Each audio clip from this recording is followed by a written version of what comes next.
start with a question of terminology, if you don't mind. We've been calling these onshore licenses POGOs to differentiate from a POGO. What are you calling them? Well, we coined the word Philippine offshore gaming operations, so we call them POGOs. For the illegals, we call them no-goes. Right. And what about the new onshore licenses in the Philippines? That one we just, if it's e-games, and I guess the one that we have approved so far and that might be implemented late this month or early next year, they're called live shots. Live shots. Yes. Okay, and first of all, will these new licenses, will they be available only in the Philippines, or will somebody in the Philippines be able to offer services to other Southeast Asian countries? Right now, we just have them only in the Philippines. So just in the Philippines? Yes. Okay. And will there be any requirements for the locals to play online? Is there an age limit, income? Oh, yes. For the casino-based online gaming, like what we call the live shots, for example, in Soler, we are very, very strict that only the VIP players that are in their player tracking system are registered with them will be able to play. No minors or any banned personality will be allowed to play. And this is just in the Philippines at this point in time. Okay. And so far, Soler has been approved. Have the other land-based operators been approved? Yes, if I remember it correctly, I think Okada, also COD, City of Dreams, and the one in Subic have applied. The one in Subic has also been approved, and they're still testing their software because we're very, very careful that we are able to, one, regulate fully, not only for revenues, but also because we don't want people who are not qualified and who are not allowed by law to play should be able to play. Okay, and what kind of measures are you putting in place to make sure that responsible gambling and know your customer and all of these protocols are actually in place? We do have our manpower we do have our enforcement and monitoring group. It's a huge one, and they are posted in all of the casinos, and they're posted in the different stations where this would be allowed, and they have been trained on how to regulate and how to monitor bets. And for example, the ones that are in the casinos, if they're not in their player tracking system, they're not allowed to bet. So when we see the reports and people are allowed to bet, even if they're not VIP players with minimum bets, then there would be penalties that would be imposed on the casino. And what will the cost be of getting one of these licenses? It's I don't know. We have an application fee of I think 100,000 pesos, but then we have the share from the GGR. I think it's about 25% of the GGR, which is normal in some other, like in the slot machines that we have in the casinos. Okay, so a revenue share of 25% of GGR. Is there a separate tax? No. For the casinos, for example, the BI by law, the BIR can charge them 5% franchise tax on GGR, and that would cover all taxes. Right. So they'll pay 25% of GGR and a 5% franchise tax to BIR. Except for personal taxes, like taxes on the salaries of people, corporate taxes, etc. But all other taxes would be covered by the 5% franchise tax. Okay. And are these licenses, I think we covered this slightly, but are they open to all land-based casinos in the Philippines? Excuse me, can you repeat that? Are all of the land-based casinos in the Philippines able to apply? Yes, and they would have to qualify by submitting all of the requirements that are, that we have to impose. For example, just so we could fulfill our duties as a regulator and responsible gaming and other requirements. But it is very important that, one, there's no proliferation. Two, that the bets are fair and that they're protected, and three, that the proper appropriate revenues are collected. Okay. So when you say no And of course, AMLA, anti-money laundering provisions and regulations and laws are properly implemented. So when you say no proliferation, do you mean that there will be a cap on the number of licenses? They can only, if it's this online gaming in casinos, then only the ones that have casinos are able to would be able to, or would be allowed to engage in this kind of a product. And outside of the casinos, I know DFNN has a license as a platform provider. Are there more openings for licenses of that kind? Right now, we only have 2 approved ones. It's part of the e-games. It's like sports betting, but we're still awaiting for the e-sabong, for example. You know what cockfighting is? We're Yes. still awaiting the approval of the Office of the President. We have made our recommendations, and they're still studying it. This is to allow cockfighting online. Yes. I understand that's very popular in the Philippines, no? Yeah, it is, because it's one of our, actually, it's like a national sport to us. Right. Okay. And what about the companies who are providing services to the land-based casinos? Will they be required to get a license as well? I do not. Would you give an example on what kind of company that would be? They have a company providing gaming content, for example, providing the games. Do they have to be licensed in the Philippines or? Or I don't think so, but the games have to be approved by us if they're going to be played in the casinos, and then they are of course subjected to the verifications like the GLI thing. Yeah. Yeah, that was one of my next questions as well, the technical thing. So they will require GLI Oh, or yes, some yes. kind of accreditation. This is to protect the players. Okay. And what about here's another technical question for you. What about the servers, the actual computer servers? Do they have to be housed within the casino, or can Yes. they have to be within the casino? Yes, because that is where our monitors are. Okay. If I could move on just a little bit to cover the POGO sector. We've had quite a few businesses have not started up operations again after the pandemic. What would you say to them to encourage them to stay in the Philippines? Well, I think it's getting better. For example, us, even if we've been closed for almost 7-8 months, when we opened up in September, it was kind of slow, but in October and November, it was really good, so that we were able actually to meet all of our revised targets. I think by the year end, we should be able to come up with a positive bottom line, and we'll probably be making 33 to 34 billion pesos in spite of having been opened only for about 4 months, 5 months at the most, and then operations are off and on depending on the classification of our area by the IATF, the health issues, and then whenever there's a detected possible case, we have to close down, we have disinfect. But I think that we will be making a little bit of a profit too. And in 2021, we see that there's so many other options that we can go into.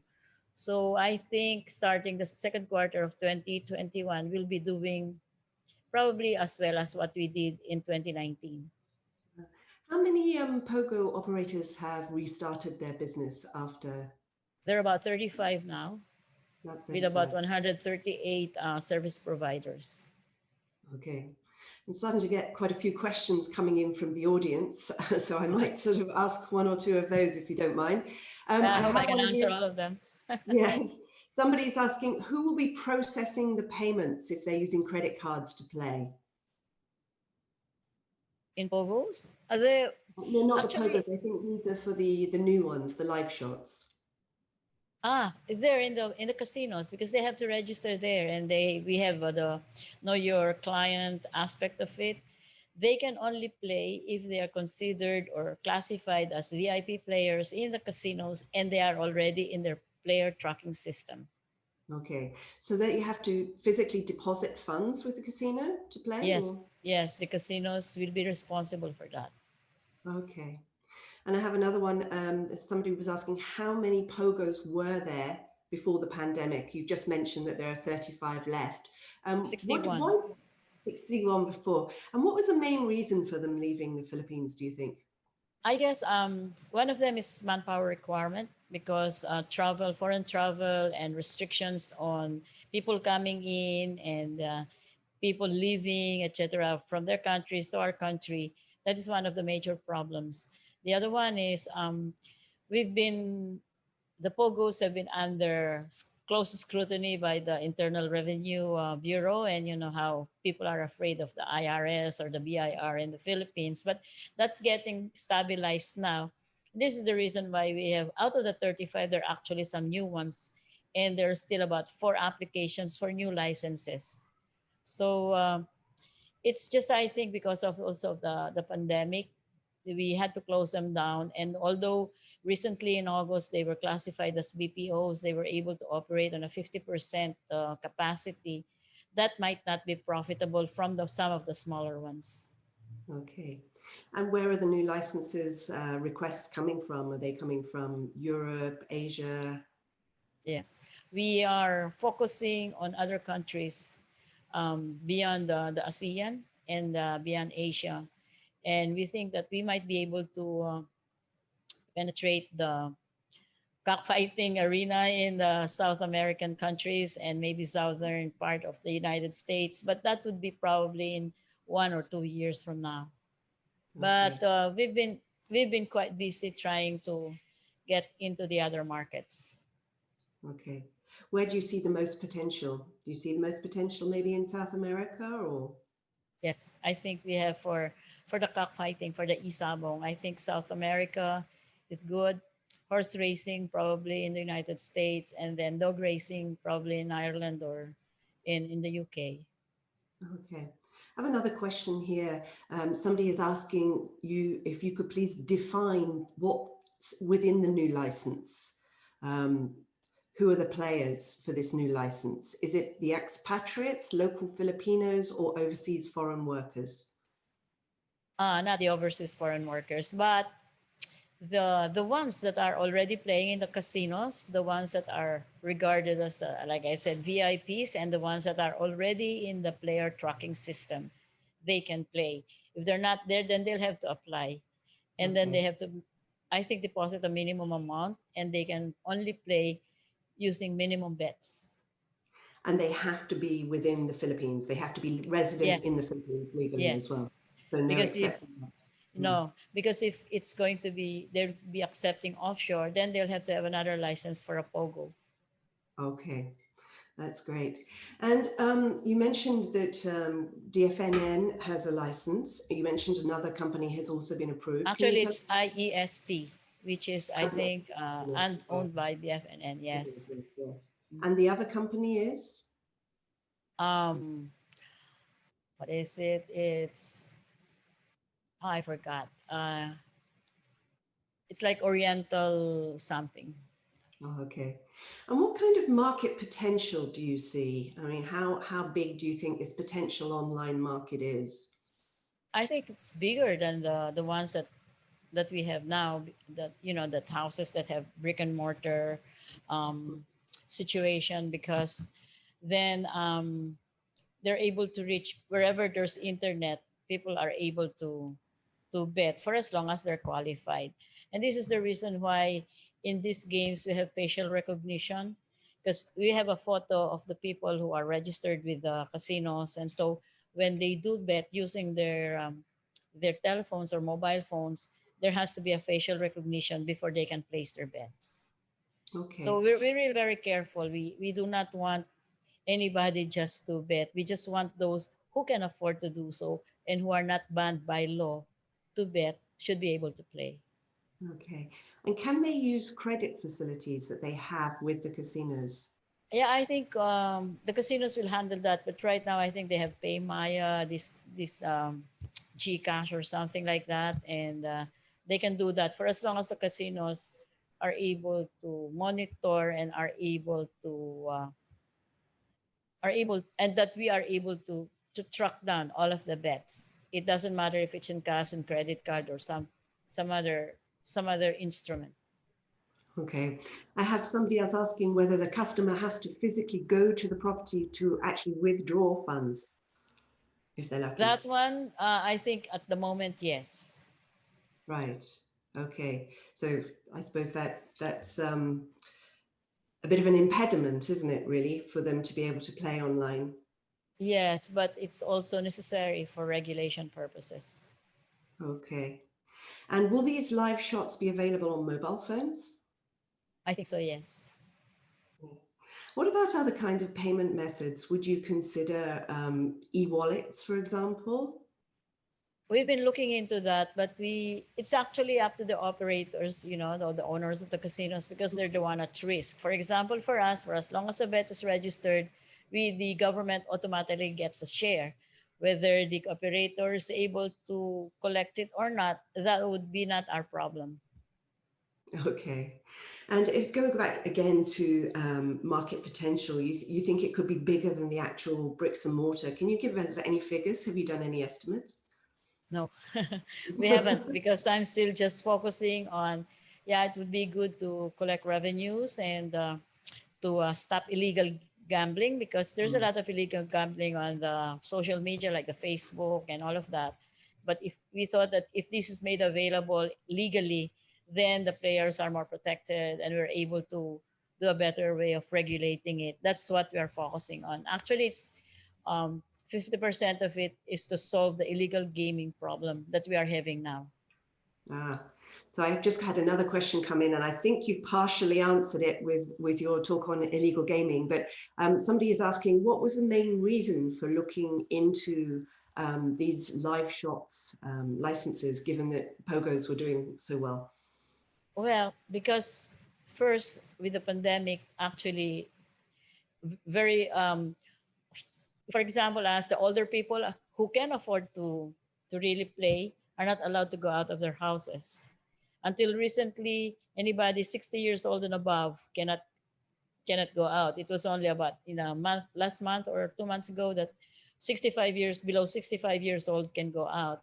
And for slot machines, this is the huge um, audience, huge portion of our players. So now, if they're able to do that, we would be able to get that market back and safer. It's due to the pandemic, and then also due to the fact that people are now really going online. I mean, everybody just wants to shop online. People wants to consult their doctors online, get their test results online, and people have saying, why can't we bet online if we are qualified? So if we are qualified, that is where we are focusing on, and that is why we're very strict in the implementation. And we're getting inquiry as to whether or not the rules for these live shots have been published anywhere. Are they on your website? Are they accessible? They're always on our webs. Yes, they're on our website. So there's an actual section now known as live shots, is there, where you can go and check all of the various details. And when do you think the first bets will start being made? When do you see this going live? Like I said, maybe later this month or early next year. They're very, still testing. They're still looking into, see if it will work 100% of that all of the time. And we're also looking into, do we have enough monitors? So we're still testing everything. So we just want to be careful. Yeah. What about a company that's not a casino or one of the operating platforms involved in e-cafes in the Philippines? What about an operator from overseas somewhere? Can they come in and apply for a license? I don't know. I don't think so, because if it's different in the Philippines. Is what is on site and offshore. They're two different. They're two different kinds of activities that are governed by different laws. So until I have something more definite or something more detailed, I cannot accurately or even legally answer that. Okay. And just quickly on the land-based side, while we have you here, how are your casinos doing since they've opened up? They're still at very limited capacity, am I right? Yes, we're still at the GCQ areas. It's not in the MGC MECQ areas, we're supposed to have only 50% until 60%. Right now, we're operating at 50% most of the time. But like I said, we've recovered a lot in the last 2 months, October and November. And I think we're looking at a very good month for December. Okay, this is in the actual land-based side. Yes. That's excellent.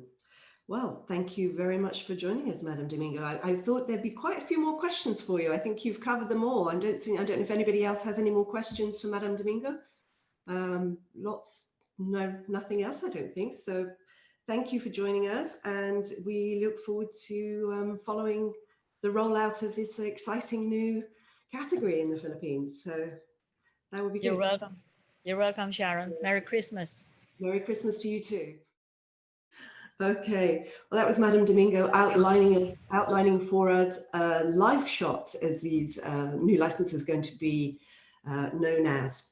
And we're actually now going to switch over to Danny Tu, who is the General Manager of Cherry Interactive and very experienced in the iGaming markets around Asia. And he's going to talk to us, perhaps, I don't know whether he wants to follow up on anything that Madam Domingo says, but going to talk to us about some of the alternative jurisdictions to the Philippines around Asia, because there has been some movement since the pandemic. So welcome, Danny. Hello, Sharon. How are you? I'm very well, thank you. How are you? Good, thank you. Okay, so firstly, is there anything you wanted to follow up on that Madame Domingo was saying? Was there anything she surprised you there? Or I think what Madame Domingo has mentioned is very interesting. So I think there'll be more options for players to place their wages. But I believe, like from a professional point of view, I think it's very important that the legal framework is in place, so that we do not allow players like the minors to start gambling and creating social problem. So I'm a firm believer that legal framework is very, very important and very, very crucial. Okay, and yeah. We talked about sort of some of the companies, the POGOs that were actually leaving the country. Where are they going? Where have they all gone? I have I've been speaking to a lot of people, and there are two countries that came up actually. One is Malaysia, and one more is Dubai, which is in UAE. So when this discussion came up, I find that it's very interesting. Why? Because both of these places are located in the Muslim countries. So I was like, wow, how does the Muslim country regulate these gaming activities? So I probed further into it, and what I discovered is actually very, very interesting. Tell us. Yeah.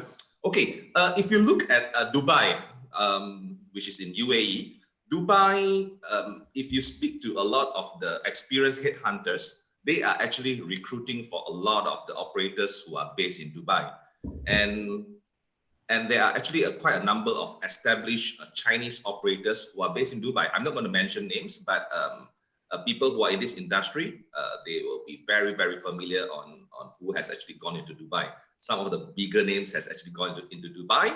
And then the Chinese operators, what they are trying to do is that they are trying to diversify their portfolio. They are just trying not to focus only on China, but on countries like India, for example, which has a population of like 1.2 to 1.3 billion. So that is a huge, huge market. And in Dubai, there will be a lot of the manpower available, because a lot of Indians actually work in Dubai. So for like language requirement to the cultural understanding, the workforce is already there to be able to support them. So that is very, very crucial. And on top of that, I think Dubai is one of the places in the world right now that has no crazy lockdown rules. So even right now, you can actually travel into Dubai, take your swab test for COVID-19, and you can enter and become a legitimate tourist, you see. So that's one of the biggest advantage of being in Dubai. And being Dubai is a very international city, lots of nationalities who are residing there. So it's definitely a good place to be in, and to be able to conduct their businesses legitimately and without too much of attention from certain countries. Like, okay, I'm not going to mention names. I think everyone can fill in the blank. I think we can fill in that blank, yeah. Yeah. What about Malaysia? Malaysia. Malaysia is a very, very interesting proposition that came up, I think, actually since last year, actually. The authorities has been talking about it. But during the pandemic times, I believe the authorities in Malaysia has actually upped the ante and they wanted to get the operators in. I've been speaking to, I would say, like about 5 to 6 operators. They are actually looking very closely into that. And in fact, as we are speaking right now, I'm actually in contact with the federal government because this will involve the federal government a lot. They want to make sure that it's regulated, that it's not operated by a bunch of scammers. Because in Malaysia, there's a lot of the illegal online operators where they actually operate out of the condominiums or the office lot, pretending to be an IT company, but actually they are not. They are actually scammers, like they call it the Macau scams. So what Malaysia authorities is trying to do is to make sure that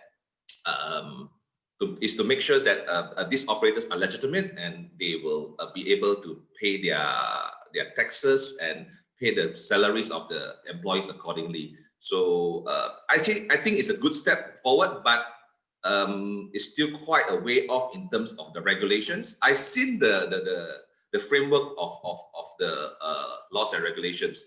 I think a lot of things needs to be addressed and so that the confidence of the operators will be much higher. What about, would these be similar to POGO licenses? So they'd be housing their systems and everything in Malaysia and offering them offshore? Or would these be pure online licenses that could also be offered within Malaysia?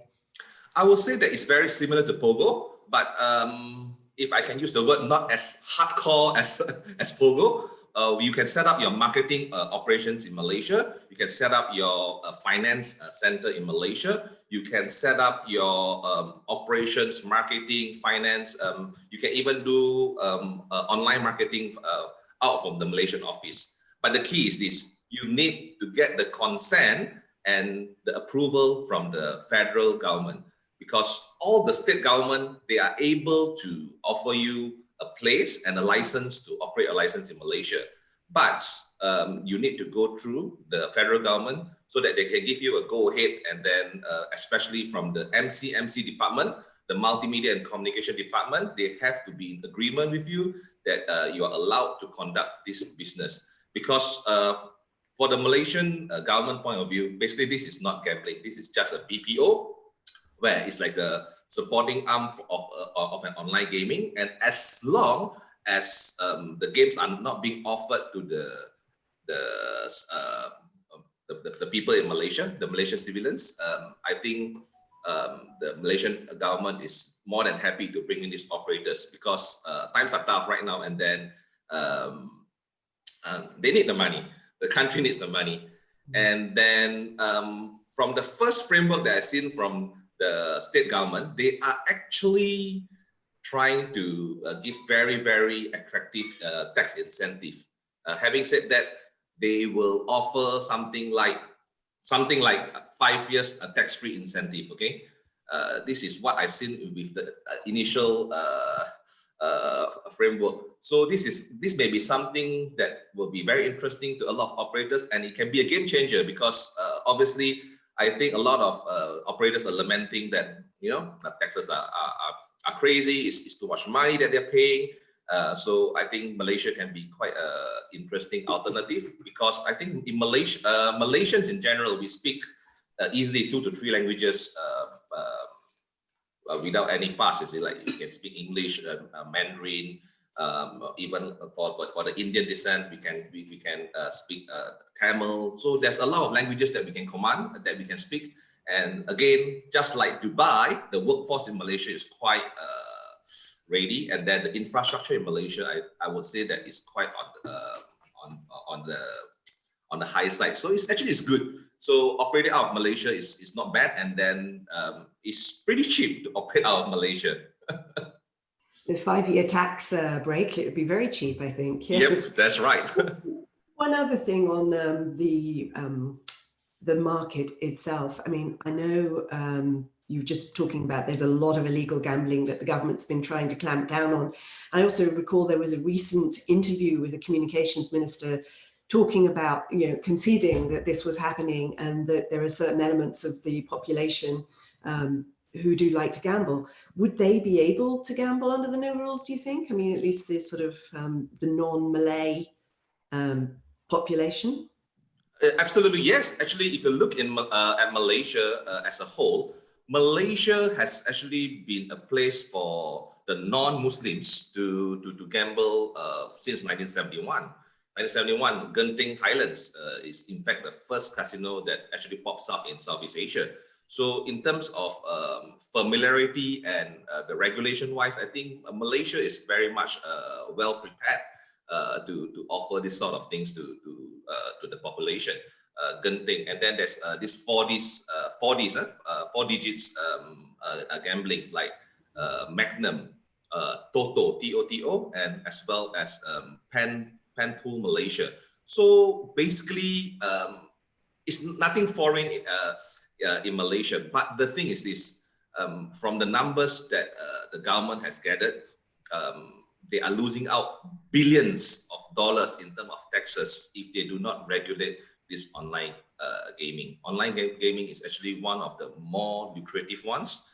And then the government actually acknowledged that, hey, since everyone is gambling, and then it's better that we regulate it. And then let's start off with the non-Muslim, because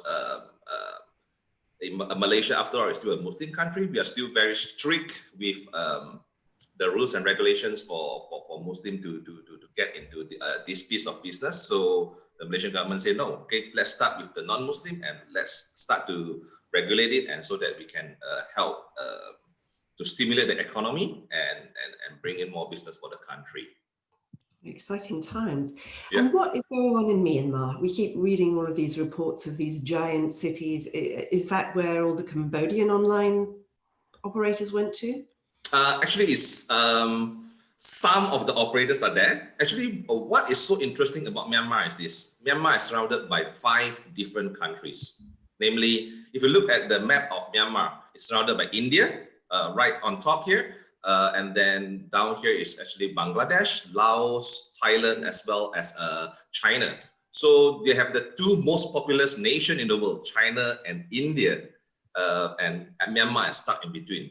So actually, I live in Myanmar for 3 years, and I've seen the diverse population in Myanmar and the different culture where you can get the best of China as the best of India in Myanmar itself, the food, the culture, everything. So what is interesting about Myanmar is this: all the bordering states of Myanmar, they are not controlled by the federal government. They are controlled by the local armies. You will hear names like USA. It's not United States of America. It's like United Shan Army. They have the KIA, Kachin Independent Army. So these are the areas being controlled by all these, what do you call that, the independent armies. So they actually hand out licenses for online gaming.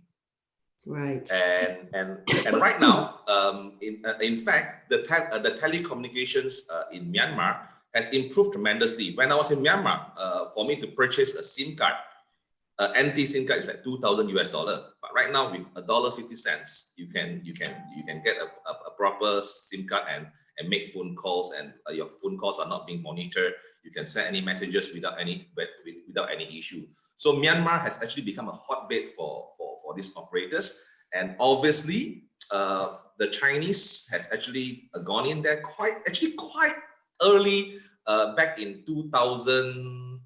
I would say 2006. They have actually already gone in and explored the area, and then because they have done a lot of trading in these precious stones, they actually lots of Chinese money already in Myanmar. And what about the I'm not surprised if they build a lot of casinos along the way. Oh, interesting. And what about, I mean, is this sort of very, very Wild West though? I mean, it sounds like, you know, payments to licenses to individual army groups. Is there any chance of having a proper regulated market there, do you think, or is this more? I think it's going to be a long shot, but I'm not trying to offend anyone. But if you ask me whether how safe is Myanmar or how secure is Myanmar, I think it's not the wild west that we see from the media. Actually, if you ask me, Cambodia is a wilder place compared to Myanmar. Myanmar to me is one of the safest place in the world. Why I say that? Okay, I know a lot of people will disagree with what I'm trying to say, but I'm going to tell you that because in Myanmar it was formerly controlled by the military, so you wouldn't want to be in the wrong side of the military.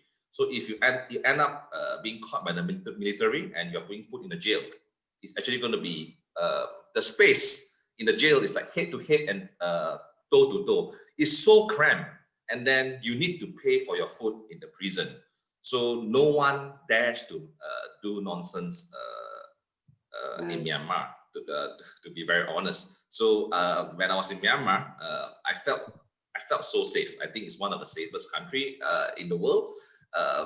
Opposite to what has been portrayed in the media, I totally disagree because I've been there, and I think that Myanmar could be a game changer. And then Myanmar, they have a population of about 60 million, and it's still growing. And there's a lot of population which is unaccounted for because they are being controlled by different fractions of the army. So it's going to be watch out for Myanmar. I think it's going to be a very interesting place to watch out.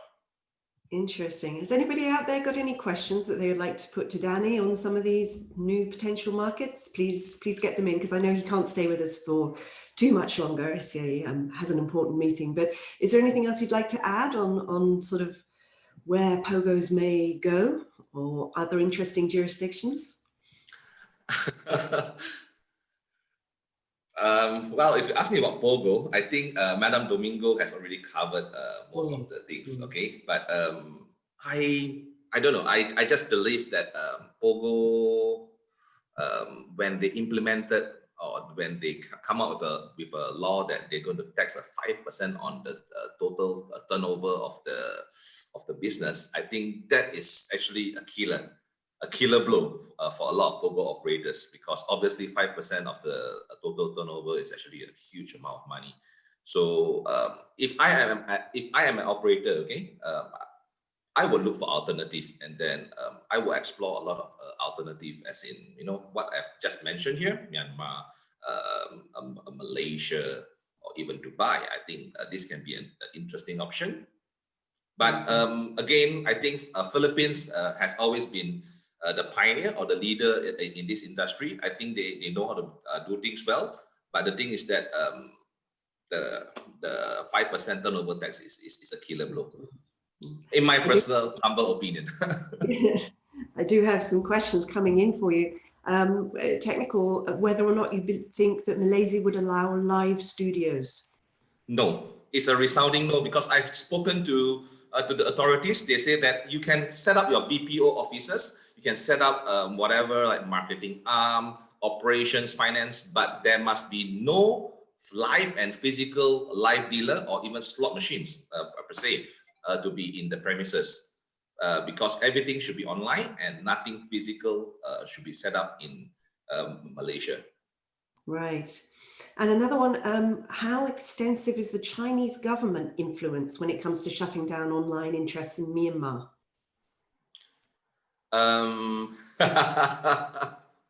This is getting a little bit political. China, actually, if you ask me, they have all the power and the diplomatic relationship to shut down whatever operators that they want. But as I mentioned earlier, the places that these Chinese are in Myanmar is not controlled by the federal government. So it makes things complicated. So it's controlled by this independent army. It can be Kachin Independent Army, it can be United Shan Army. So these are making things very interesting. So how much influence does China has in Myanmar? A lot.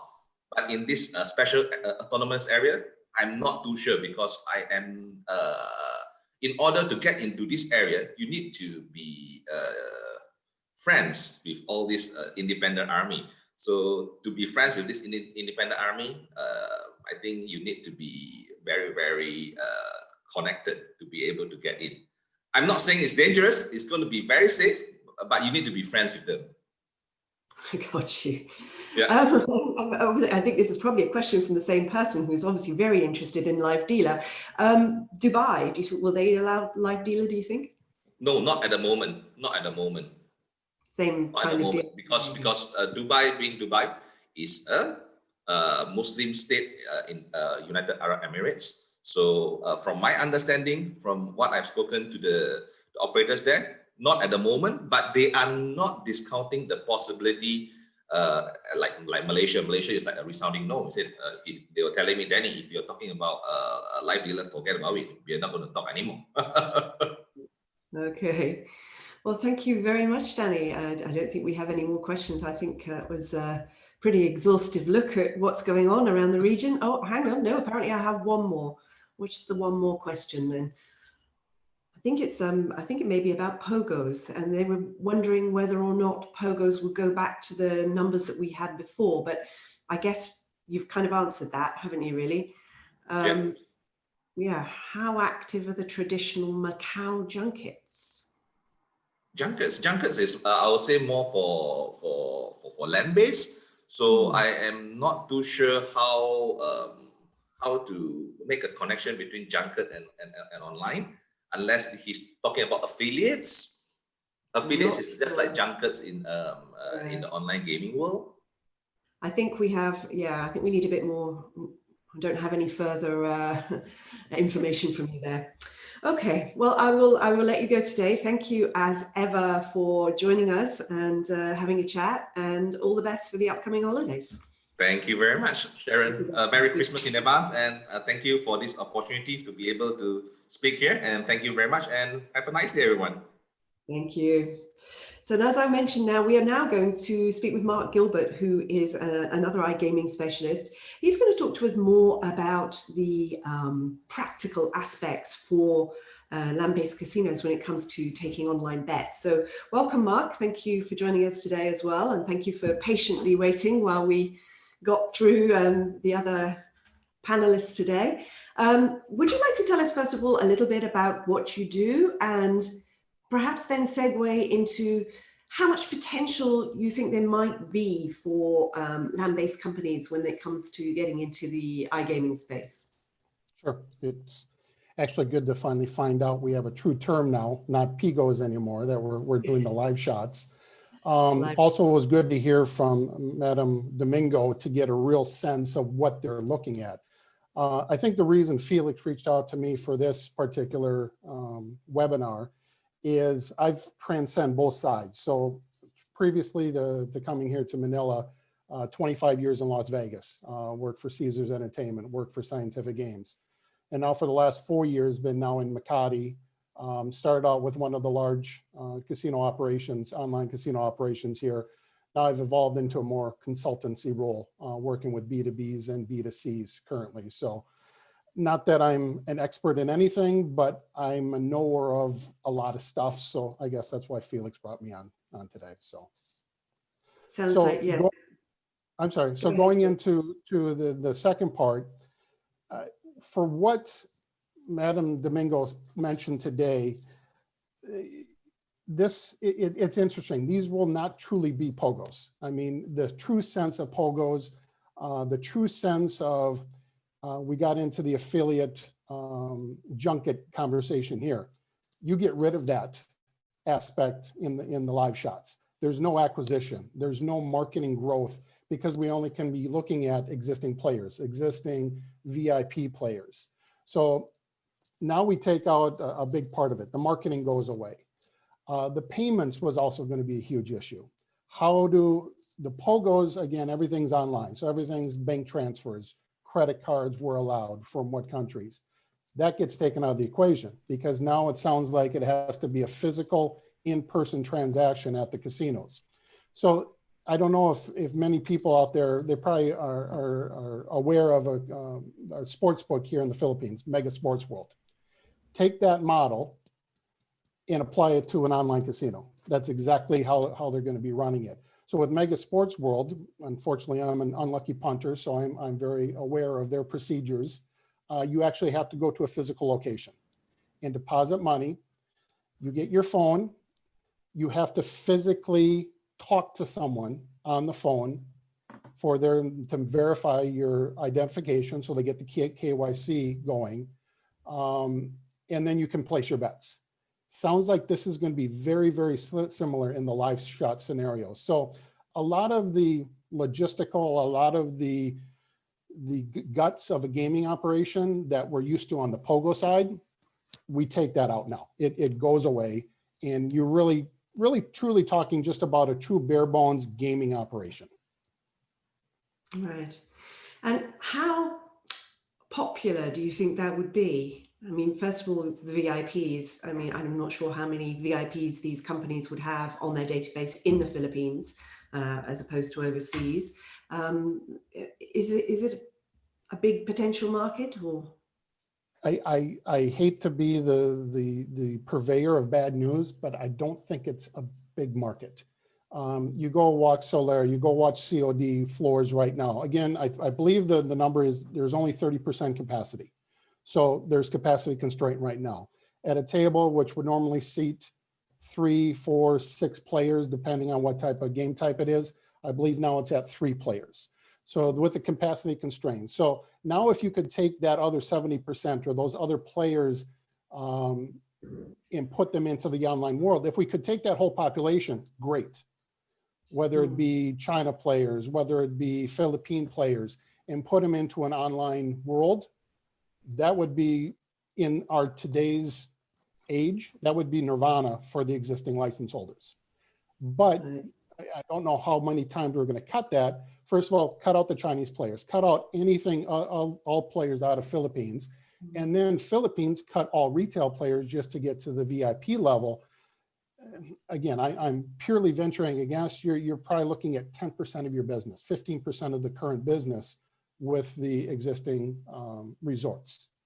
So can we get all that 15% back? Absolutely. I believe that would be, it's something better than nothing scenario. But for the license holders and for PAGCOR on their revenue generation, it's not going to be the Band-Aid to stop the bleeding that the pandemic, unfortunately, has presented us. From the land-based suppliers perspective, I mean, a lot of them are growing their digital arms now. Is this sort of thing a big opportunity for them, given that, you know, many of the operators are not buying physical product? I believe so. For the funny thing is, yeah, for the provider side, it's going to create an opportunity for the mainstream providers. So as we were talking yesterday, I gave Solaire as an example. Solaire runs the Bally systems as for their platform. So now they can go to Bally and say, okay, now I need, or which is a scientific game product. Now I can go and ask for their digital platform product, their SD digital, their open bet platform. So it creates a revenue stream now for providers. The key thing in this though, and Madam Domingo did address this, this is, as we talked about, geofence strictly for Philippine customers. There has to be an absolute guarantee that it is geofence strictly Philippines, because once a mainstream company like Psy Games gets into this playing field, and there's any possibility that a Vietnamese player, a Chinese player, a Hong Kong player can infiltrate that geofence, they're out of the game. They're not going to put their regulatory, all their licenses worldwide at risk to try to generate some stream of revenue out of the Philippines. So that's huge. And then you go to the slot providers and the table game providers. So currently right now, I don't see, with helping and consulting on the POGO side, you don't see mainstream slot providers in that realm.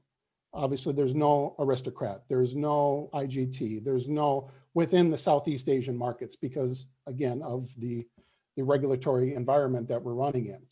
Now you give them an opportunity from an online perspective of, again, another revenue stream. So because the customers you're dealing with are used to the games that are currently on the casino floors. They don't want, which are still great games out there, the online games are still good games, but they're not going to be used to them. They're the titles, the look and feel, the game mechanics of the online product currently right now, they don't know it. So they're, for the live shots, they're going to have to go out and get the Aristocrat product, get the Bally and WMS and Aruze product that's currently on their casino floors and offered in the online world. So again, it does provide that revenue stream for those providers. Again, geofencing is going to be key. Interesting. And for the actual land-based operators themselves, I mean, how much of an investment is this in these systems that they're going to need, presumably training staff? Is there much difference there? Again, as we gained a lot of knowledge today, I don't see a lot of cost because, again, the platform is going to be the most significant. I'm assuming there's a pool of personnel out there that are not being utilized. They've been laid off from the land-based side that they can bring back in, retrain for any online discussions. From a game perspective, there's no purchasing of slot units. There's no purchasing of any gaming equipment because everything's on a royalty base on a GGR perspective. So that's just a cost there, but not a capital cost.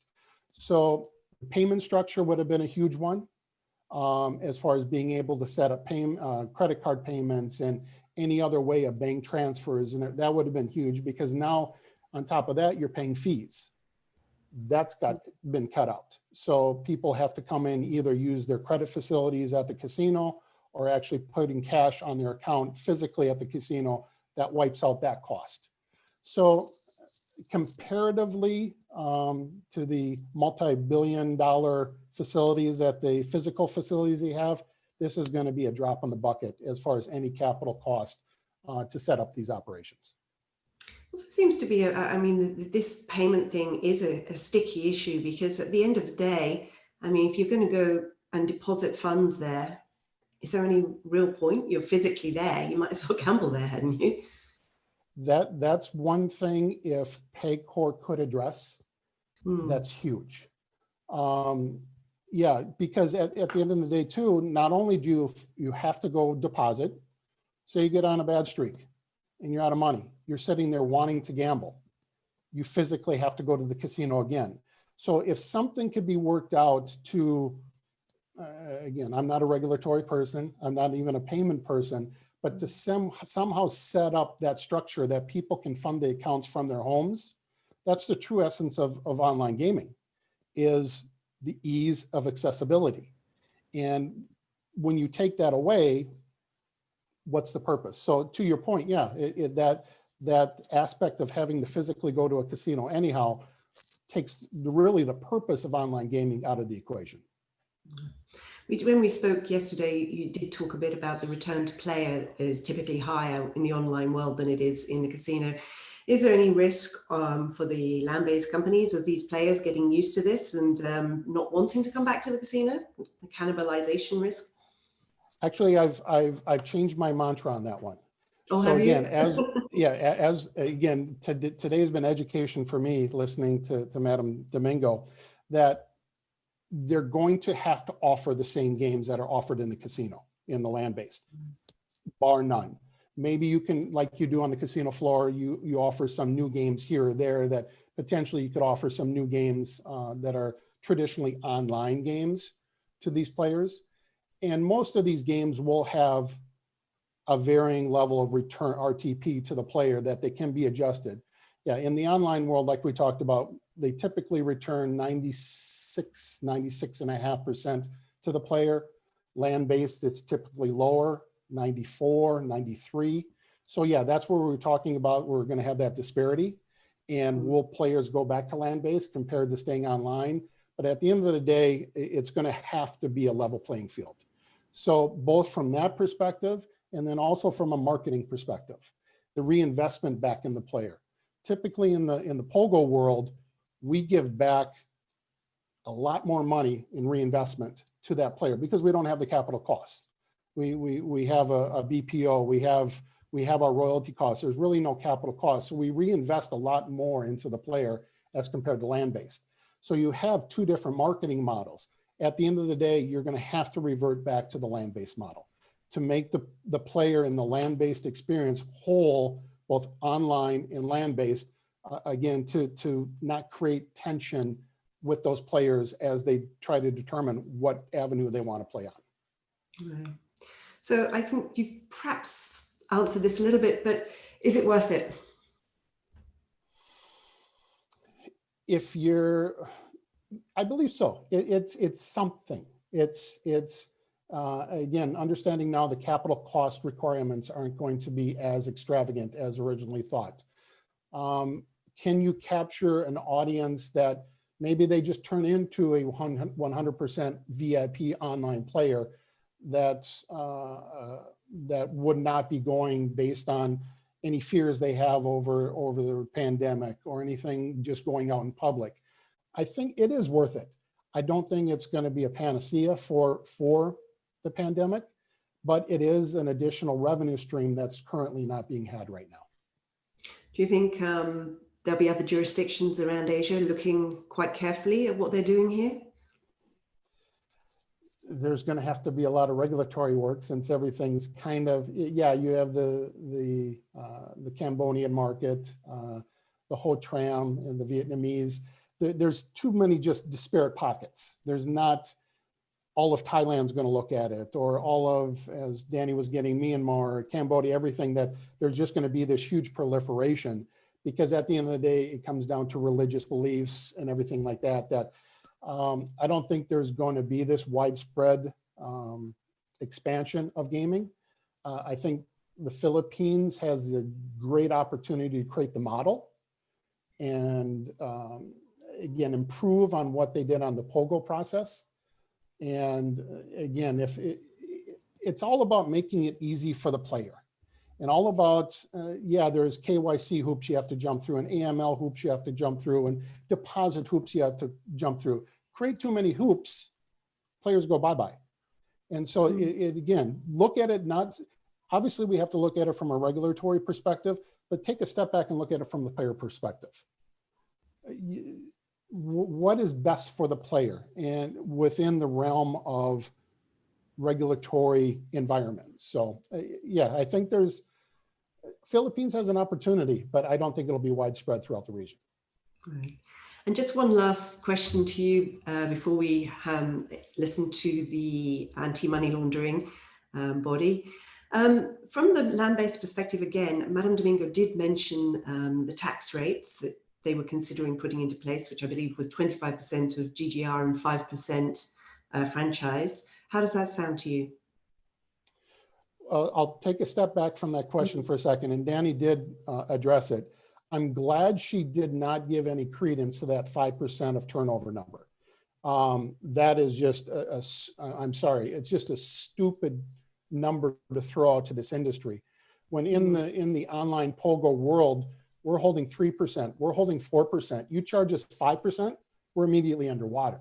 So that was very reckless of whoever came from a legislative perspective or regulatory perspective to throw out that number to the media, and you see it printed all over the place now. It was good that she did not address, she didn't address it, but she didn't give it credence. She didn't give that, yes, that is 5% is going to go forward. So to your original question of 25% and 5%, it's what the, in not being on the land-based here in the Philippines, apparently that's what they're paying right now.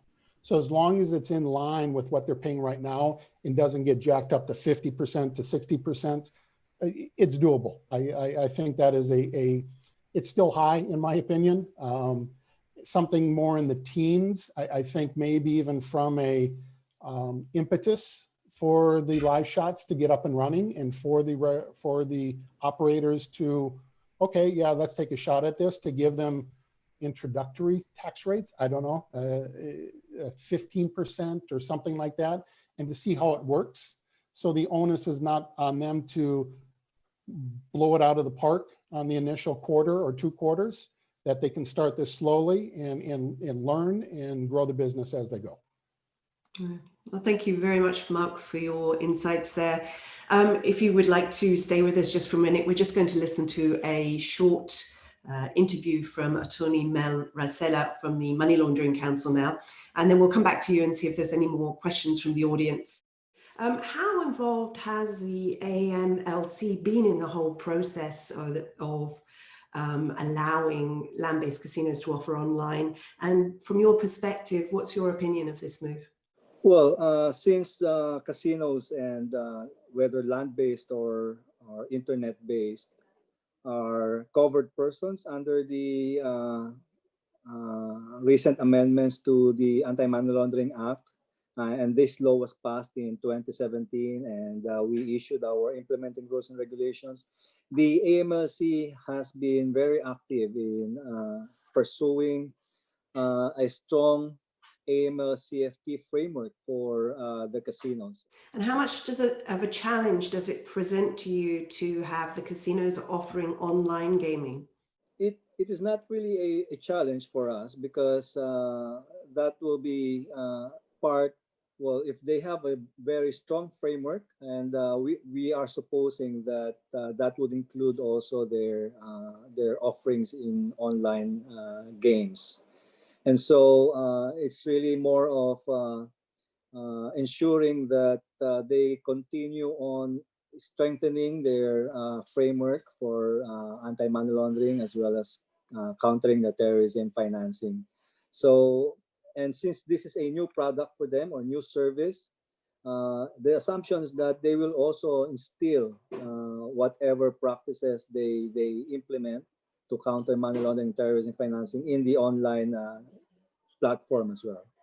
Okay, so there's no specific rules that you've had to put in place regarding KYC to cover this particular new segment of the market, because it is quite new, isn't it? Yes, there's no specific requirement. Yeah. What about within the AMLC? Are you having to change at all the way you work with the casinos? We think that there will be more enhancements to our on-site compliance checking to cover these kinds of services being offered by the casinos. We covered the land-based sector there and their plans to go online. What about the POGOs? Are there any sort of specific concerns when it comes to the POGO operators and AML? They have been covered by our guidelines. We call this the designated non-financial business and professions for the service providers. But for the POGOs, it's still the implementing rules and regulations for the casino sector. So we need to distinguish those two, because the POGOs are covered by the casino implementing rules and regulations. But for the service providers, they are considered as designated non-financial businesses and professions. The approach are different as well. For the POGOs, they are directly being co-supervised by PAGCOR and the AMLC. But for the service providers, PAGCOR merely, I think, accredits them. But the AMLC, they are considered covered persons under the DNFBP guidelines. And so initially, we, as mentioned a while ago, we conducted our on-site inspection. So we have to divide the on-site compliance checking to inspection as well as to actual on-site, to ensure that we are talking to the right person, to ensure that we know where the offices are, and so to ensure that there is a compliance officer to whom we can coordinate with in regard to the implementation of our rules and regulations, and the presentation of their respective prevention programs. So those are the steps that we have been doing. If only we were able to finish the inspection, then we could have proceeded with the on-site for those who are already ready to accept us in the conduct of our on-site compliance checking. However, since we need to really do this, we again, as mentioned a while ago, we configured our on-site compliance checking to off-site compliance checking. We have identified several activities that we cannot do off-site. We will just leave that in the future. Sometime we can do that, but we implemented all others. So based on our assessment, we can complete our off-site or the entire 75% of the entire on-site compliance checking. We leave the 25% when circumstances allow. Must be a lot more challenging for you though, is it, with the POGOs? There's a lot more of them. Their customers are all over the world. Must be a different skill set for you, really. I don't think it will be more challenging, but it will be a challenge. But you see, it's still the basic framework is still there. But perhaps we will rely more on technology to check those. But if we are, since we are familiar with the basics, we will only adapt in regard to technology. Coming back to Mark, just been having a quick scroll through some of the Q&A while that interview was playing. There was a couple of questions that are quite interesting. I think you answered this one, but it was specifically for you, asking whether you think there'll be further reform opening up the market to the wider Filipino player. I think you just mentioned that was something you would like to see. Yeah, I was looking at the questions myself, and one of the comments was specific to DFNN and their Insta-Win program. So again, I went to COD first time, go up to the player's desk, I give ID, they take my picture, I'm now been KYC'd. Anyone, whether VIP or non-VIP, in my opinion, should be able to gamble online. That's, again, you have all the information that you need to ensure that you have a picture of me. So when I get online and you look at me and verify who I am, we're good to go. So this VIP, everyone else discussion, to me, should be thrown out the window. It should be everyone who has a player's card, picture taken, KYC, we're good to go. Okay. There is another question here, which is quite interesting. In the Philippines, what counts as a VIP? Where do we draw the line? It will be dependent on the operator. They have their various thresholds, whether it's a theoretical value, it's an average bet value, and of course, then there's a time value. You can't just come in one day and suddenly, unless you're a huge player, become a VIP. There's all those different variables that they go in to calculate what is that theoretical value of that player. Right. Okay. Well, I'm not sure whether we have anything we haven't really got to. I don't know if anybody else has any further questions out there for Mark while we've still got him here to pick his brains, or whether there's anything else you want to add to wrap up, Mark? Another question, well, again, going as yeah, if you've seen something that I missed, please go ahead. AMLC person was discussing there. There was a question about currently you're an online, seems like it was coming from the provider side. Someone was currently an online provider of slots. How do they then get into land-based and vice versa? That's as far as how do they create the content. I go, it's truly up to you to create that content. It's up to that company, that provider to create that content.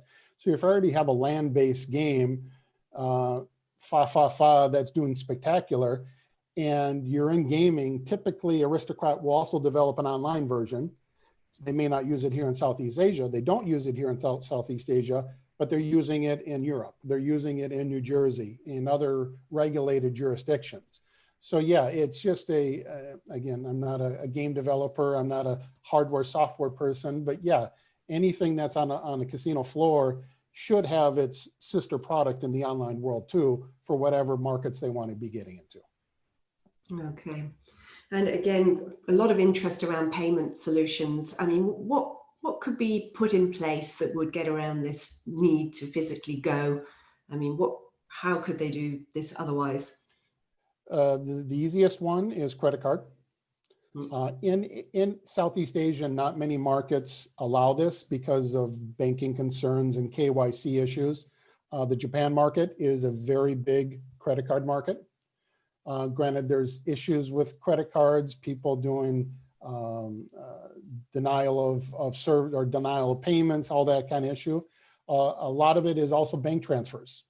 So internet bank transfers being done. So again, in the POGO world, it's kind of done underhandedly and with agents and with additional costs.